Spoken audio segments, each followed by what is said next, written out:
me tell you about a friend. It's Craig LeBlanc where the good times never end. Talking Parks and Rec, it's a show you gotta know. Welcome one and all to the Daily Parks and Rec Show.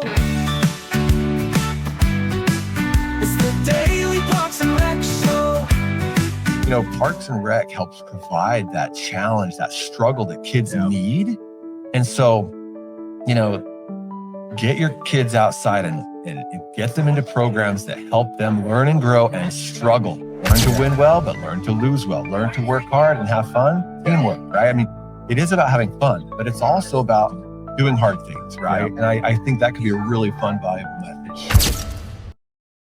Welcome back to the Daily Parks and Rec Show from the 2025 LRPA convention. In this episode, we sit down with Jared Moore of Athletify, a national speaker and innovator helping Parks and Rec departments take control of their digital presence. From modern marketing strategies and Google listings to social media, reviews, and the growing role of AI, Jared breaks down what actually works for busy agencies with limited time and resources. If you're looking to boost visibility, connect with your community, and market smarter, this LRPA conference conversation is packed with insights you won't want to miss. Let's dive in. All right, we are live here again with our third episode from the LRPA convention. I've got Jared with me. I think one of the great software companies being built for this industry. Love to hear a story about him, but he also is a speaker that goes around regularly and speaks to Parks and Rec associations. So maybe we'll start there. Tell us a little bit about, well, first introduce yourself and then tell us a little bit about what your talk was on today. Yeah, Jared Moore with Athletify, like you said. Today I was speaking on modern marketing and talk a lot about taking control of your online presence. There's so much that's relevant to city parks and rec where you want to create that presence online because it's really consistent marketing for you long term. And you don't have to manage it a whole ton if you just take the time to set up that digital footprint with all that great content. And Yeah. Now, what do you find as the big platforms people are using? Like, I know Facebook's a big one, but a lot of people are starting to use more of the Instagram, TikTok shorts and stuff like that. Yeah, great question. Actually, the first one in the presentation I always cover is just your Google local stuff. Oh, right? Yeah. Google prioritizes local when they know people are searching for something local, and it's so powerful. So, if you go on Google Maps and you look up some facilities and parks, you'll often see where it says claim this listing, right? That means nobody's in control. It's crowdsourced. And so what you want to do as even a business owner or a city parks and rec official, you want to go in and you want to take control of those listings and go attack all your keywords. And in a lot of cases, you actually even want to create additional listings. So let's say, for example, you have a rec center and it has a real massive aquatic side and then a big sports side as well. What I typically do is I recommend taking that address and assigning 2 new profiles to that address. So you have one, I'm from Lehigh City. So Lehigh City Parks and Rec sports on this side, and then Lehigh City Aquatics on this side, same address, 2 different profiles. So you can be very detailed in the product description. Well, I say product, sorry. In the location description, right? Right. We offer swim lessons, swim club, go through the whole list of offerings. I also recommend you actually start with the benefits first and then list out all the features, safety in swimming or, health, those types of things. List out a little bit of that. Why is it important to start with benefits first? That's just a good business principle. Say sell benefits, not features. When someone goes to your listing of your rec center or park, instead of them seeing, oh, we got pavilions and bathrooms and a lake, it's like the thrill of the catch if it's a big fishing pond or something, get them excited, get those emotions starting, get them out of the house, get them off their digital and get out into the beautiful spaces, Yeah. So benefits first, then hit all the features, and I highly recommend just using AI. Yeah. You could ask AI to scour the internet for all information about your location or your programs. It takes a lot of that mental work out of it because it's time consuming to go through every facility and location that you have and update all of these descriptions, hours of operation. It takes a lot of effort. So, once a year doing a review of all your Google spaces.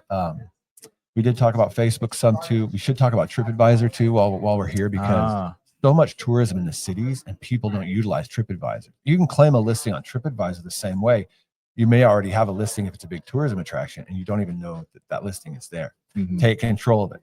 Get a hold of the description. Then on all of these, you also want to monitor reviews, respond to reviews, ask for reviews from your good customers, because those reviews really help propel you to the top of the search results. Now, who's the hat that usually would be in charge of this? Is that kind of like, if you're in charge of marketing for Parks and Rec, this would be kind of the best person for that? Yeah, if you have a full-time marketing department, absolutely. A lot of the smaller cities don't have full-time marketing. So, But whoever's promoting, say, a special event, it's most likely that person would be the best fit for it. 100%. Yeah. What are some of the common mistakes you see that Parks and Rec departments make when it comes to marketing themselves, getting the word out about a special event or a program that they offer or facilities that they have? Yeah, good question. I often see people try to use Instagram for programs, and it doesn't tend to work as well as like special events, right? It's good if the city has an Instagram account, if Parks and Rec has an Instagram account, because people want to follow that stuff, they can. But typically, like, your programs are best find Facebook, the groups and the pages, so that they follow and you can get that stuff out. But on Instagram, it's really hard to keep up on enough content on a program like kids soccer. Yeah. You don't have the time and energy to be putting up posts all the time. It's like one post every so often that says, hey, we're taking registration for this sport now, right? Yeah. And so I think picking the right platform is really important. And then additionally, you don't want to go into Facebook and try and create an entire ad campaign for one particular program. It's best just to boost a post. Yeah. Right? You create a post that says, hey, time to register for this, again, whether it's swim lessons or soccer, or a special event. Even we have this special event coming up once a year.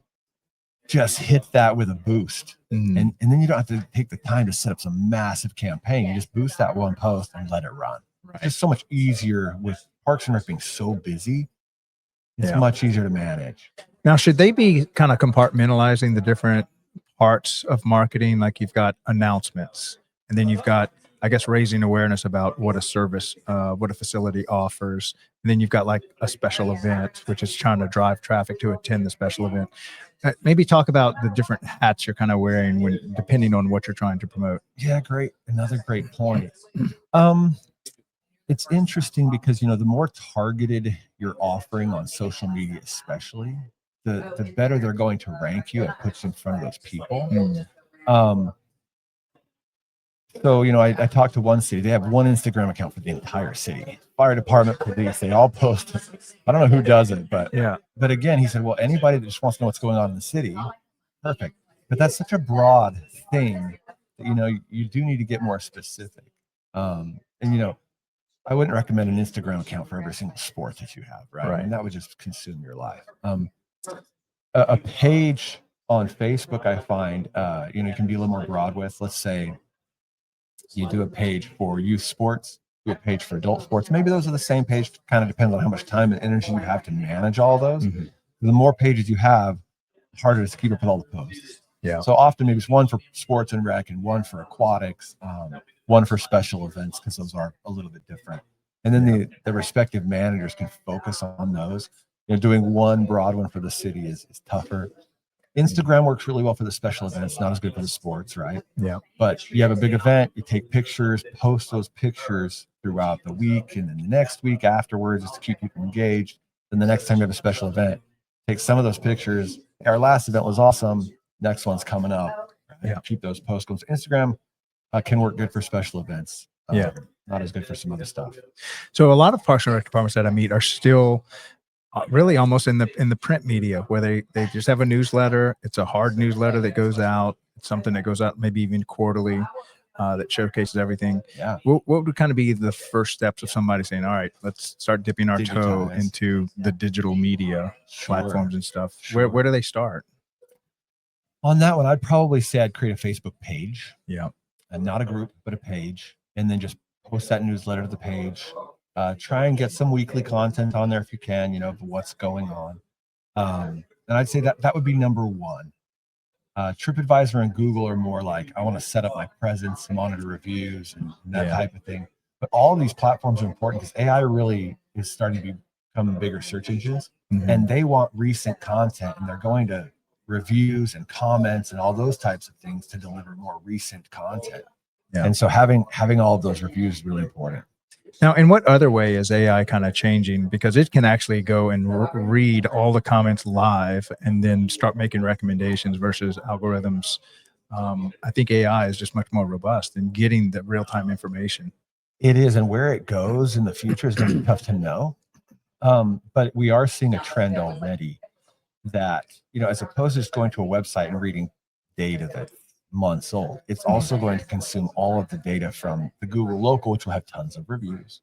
TripAdvisor, those types of places, Reddit, anywhere people are leaving comments that's real-time data, it's going to try to incorporate that. And so it really is important to keep up on the user-generated content about your facility, respond to negative reviews. Hey, sorry, the bathrooms were a mess. We don't control that every hour of the day. We got somebody over there, but right. Thanks for bringing awareness though to the public that, hey, we really could use some help. And those types of things. Now, Jared, I don't know if you know this, but a lot of Parks and Rec departments just have comments turned off. And I understand why, I guess, from a legal standpoint, but then I have some Parks and Rec departments that have come on and say, no, we actually look forward to some of the negative comments, and they'll type into AI, what are a good, lighthearted, comical response to this negative review, and they get the most traction out of it. So maybe talk about why it's important to actually engage through the comment section versus just turn it off. Yeah, it doesn't feel good to have people saying bad things about you, right? It never does. But one of my businesses, I started a long time ago, was pretty heavy on Instagram, and they would often post something knowing that people, they weren't trying to antagonize, but they were, the critics were going to be like, that's not right. The critics, it was a dance, country Western dance hall, right? And you post this country Western dance move and everybody says, oh, that's barely even dancing. That's just a trick or something, right? And those negative comments, though, drive interaction because a lot of people come to your defense. A lot of people agree with it. And so negative comments aren't necessarily a bad thing because it does generate a lot of content and a lot of interaction, which, if there's content and fresh content with interaction, that's what a lot of the algorithms look for to say this post is relevant. People will like it. Yeah. And so, those comments being there, lots of comments back and forth, your comments in response, even though maybe not super fun to deal with, can generate a lot of content for your facility and give you the opportunity to, show AI that, hey, this person did have a problem. This is what we're really all about because the AI is reading. Right? Yeah. Yeah, because really you got to deal with that problem anyway. And a lot of times it just shows with people that you care, that you're, working on it. And 100%. and I think a lot of people discover how many fans they have when a bad comment comes out. People come to your rescue. That's right. They come to your defense. 100%. Yeah. It can be time consuming to keep up with, but if you have the ability and time, totally worth it. All right. So tell us a little bit about Athletify, even the origin story, what y'all's idea came, and then where y'all are today. Because I think when we met, y'all were literally just getting started on it, starting to make a tour of all the different associations. So tell us a little bit about what you got going on. Yeah. So started coaching my kids 14 years ago, and I was building a company in the dental industry, a dental manufacturing company. And it was very fragmented.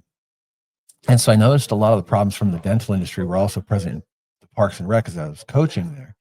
And because cities, Parks and Rec, it's all fragmented. You cannot consolidate geographic locations. It just doesn't really work, right?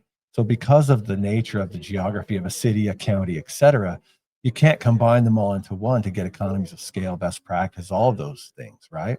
So everyone's kind of left out there on their own to, they're reinventing the wheel a lot of the time. And so, I noticed this, a lot of the systems as I was coaching, just don't connect. I'm registering on this one. I'm communicating on this one. A lot of the software's old and antiquated, not super modern. So I wanted to help. So we dove in and started meeting with tons of cities asking, hey, where can we help? And the most immediate need most of them had, especially in Utah, was staff scheduling. They just said, nobody really builds it for Parks and Rec, and everything's kind of old. Could you help? We have all these needs that no other software really helps. So, like I remember one of the meetings early on, what are all these asterisks by all of your employees' names? And they said, well, that means they're under 16. Because they can't work after 7 o'clock and they can't work more than X hours. But how do you actually track that then? Do you remember to update those every birthday? No, Right. it's usually once a year. And Oh, so, wow.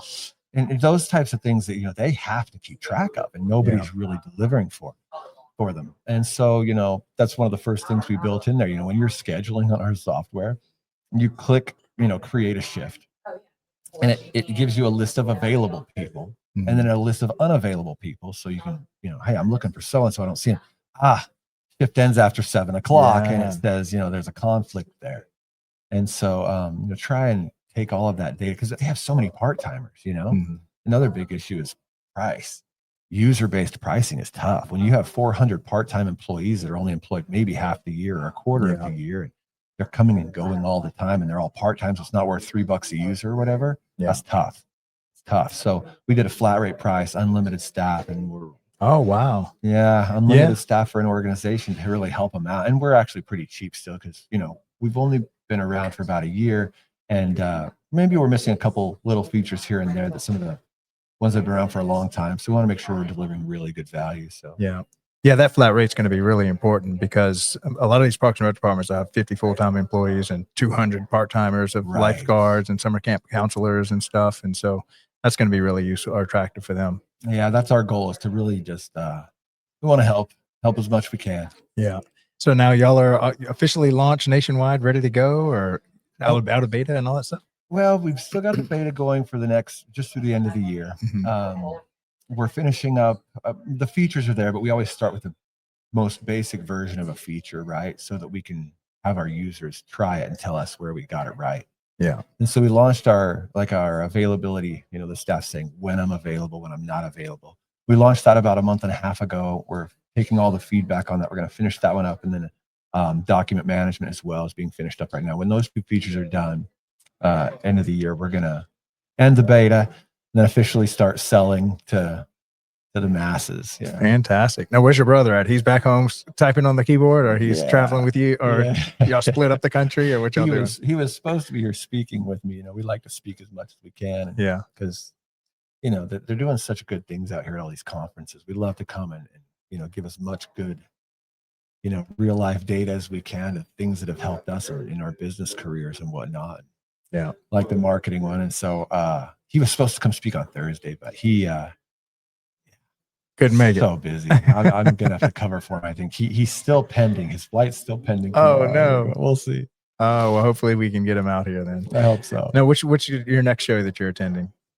Oh man, let's see. I think it's Connecticut. Yeah. You still got a few more before the end of the year. We're getting close to the end of the year. Yeah, we are. Actually, no, Connecticut or South Carolina coming up. Yeah. Well, hopefully, if you ever see us operating, definitely come by and say hello. Give us an update. Always will. Thanks for what you guys are doing. What a great place since the industry's fragmented and everybody's kind of out there on their own operating. What a great place for Parks and Rec administrators, program coordinators, anybody who's trying to run their own programs to come here and hear how other people do it, so they don't have to reinvent the wheel and spend all those creative juices. And when you've got somebody who spent 30 years in the industry and said, hey, this is the way. How do they find each other, especially across the country, to communicate about those things? This is such a great platform. So helpful. Yeah. Thanks for what you're doing. Yeah. Actually, look, did you see our video we made on why Parks and Rec should be considered an essential service? Remember in COVID where it was like non-essential until we lost them, and then we're like, wait, put that back. I missed the video. All right, I'll play it for you. I'll get your feedback on it. Let's do it. All right, let's go. When we talk about essential services, what comes to mind? Police, firefighters, healthcare. But there's another essential service, often overlooked, yet always present: parks and recreation. Parks and Rec is health. It's the walking trail that lowers blood pressure, the recreation center where seniors fight isolation, the swim lessons that prevent tragedy before it happens. This isn't a luxury, it's a lifeline. Parks and Rec is safety. A playground instead of a street corner, a basketball court instead of trouble, a summer camp where every child belongs. It's not just about activity, it's about protection, prevention, and possibility. Parks and Rec is community, the festival that brings neighbors together, the cultural event that teaches respect and diversity. the open space where a city breathes. It builds bridges where division once stood. It gives people a reason to gather, to connect, to care. And Parks and Rec is economics. It strengthens property values. It drives tourism through events and trails. It saves on healthcare costs. Every dollar invested multiplies, feeding back into schools, into safety, into growth. Essential service is not just about survival, it's about thriving. And Parks and Recreation is where thriving begins. In wellness, in equity, in culture, and in joy. Parks and Rec isn't extra, it's essential. For our health, for our safety, for our communities, for our future. A message from the Parks and Recreation community. Yeah. So what'd you think of that? We made that as a gift to the industry. We're always looking for ideas that we can create content and media for the industry, just support the industry. And that was one that came out, and our editors are so gifted. So they made that as a gift. That was epic. For the next one, I think there's one more piece of parks that's so valuable that's overlooked quite often that I would add to it. But I mean, that message was pretty dang near perfect. What do you think would be our next one? We're always looking for we actually, so the next one that we're making, it's in the kitchen being cooked, is what Parks and Rec does for the elderly community in these senior centers. And so that's a really great one that we want to. Yeah. And then we also made one for why you should choose Parks and Recreation as a career path. Oh, awesome. But I'm hoping that by the end of next year, we might have 20 of these that we can just really promote this industry. Yeah, I love it. I think one of the next ones I might do would be about the kids. Oh, yes. But I would not focus on, and I would focus on fun and all that kind of stuff. But the one piece I would really focus on is my wife's reading this book called The Comfort Crisis. Right? Like yes. life's just too easy, and the dopamine hits from the phone. You know, these trillion-dollar companies are trying to get our kids sucked in. Me and my brother always say Parks and Rec is the salvation of the next generation, because 100%. they are so stuck in their phones in the digital world. They want everything to be instant and easy, and you need to get them outside of these beautiful spaces into programs that are just hard. Dad, that's hard. Exactly. When I was playing basketball with my daughter the other day, and she's like, I can't do that. I'm like, sure you can. You just haven't done it before. So let's try it. And then she tries one time and expects to be able to shoot that shot. Yeah. No, I can't. I'm like, let's talk about I can't. And we have this whole lesson, right? And so we're going to do that until it becomes easy. And we work through it. And, you know, Parks and Rec helps provide that challenge, that struggle that kids need. And so, you know, get your kids outside and get them into programs that help them learn and grow and struggle. Learn to win well, but learn to lose well. Learn to work hard and have fun. Teamwork, right? I mean, it is about having fun, but it's also about doing hard things, right? And I think that could be a really fun, valuable message. Yes, that's such a great. All right, Chris, you heard it. He's one of our video editors that helps edit this one. So maybe we can start putting together something. We might send it to you for some editing tips to try to dial it in before we launch it. I'm sure whatever you guys always come up with great content. So whatever you do, I'm sure it'll be amazing. Yeah. Thanks for what you guys do for the industry. It's amazing. Yeah, I appreciate it. Well, Jared, thank you so much for coming on again, and stop by next time you see us. Absolutely. We'd love to hear from you. Yeah, we'll see you soon. All right. Take care. Are you ready to lead the next generation of Parks and Rec? Whether you're a student, intern, or rising leader, welcome to the Young Professionals Network by DPRS Media Co. Our mission? To empower early career professionals in parks and recreation through mentorship, visibility, and real-world leadership development. Our vision? A national network of passionate, prepared, and purpose-driven leaders who shape the future of public service. Starting now. Powered by the Daily Parks and Rec Show, YPN gives you access to exclusive interviews, career-building resources, behind-the-scenes content, and live events, all created by and for the next wave of Parks and Rec professionals. Learn from seasoned directors, build your brand, get involved with national conversations that matter. Whether you're in youth sports, facilities, programming, or policy, YPN is your launchpad. Young Professionals Network, your career, your community, your story.